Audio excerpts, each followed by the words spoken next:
दासिमहालागै नैबे गोदान भिडिअखौ फुल नायाखै अब्ला नैबे भिडिअनि गेजेरजों नायनो हागोन।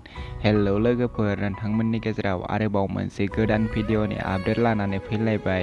नोंथांमोना थाम्बनेल आरो टाइटेलाव नुनानैनो मिथिखादों जानो हागौ आं मा भिडिअनि आपडेट लानानै फैदों।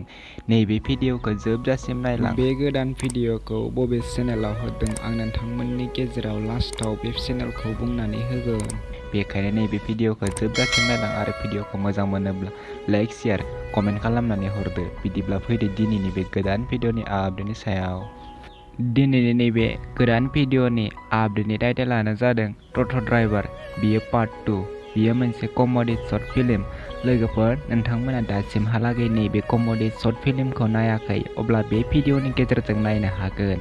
नैबे भिडिअनि स्टार्टिंफोरानो जादों अनिल, प्रिति, बिबुं, रमायना, प्रिया। लोगोफोर, नैबे भिडिअआ जोबोरैनो मोजां जादों। नैबे भिडिअनि डिरेक्टरानो जादों अनिल नार्जारी। लोगोफोर, बिथांमोना नैबे भिडिअखौ अलरेडि फुल आपल'ड खालामनानै होखाबाय।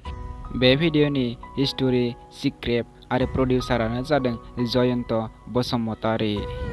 नोंथांमोना दासिमहालागै नायाखै अब्ला बिथांमोननि प्रिया एन्टारटेनमेन्ट इउटुब चेनेलाव थांनानै नैबे गोदान भिडिअखौ नायहैदो आरो आं बिथांमोननि भिडिअनि लिंकखौ डिसक्रिपसनावबो होनानै दोनदों।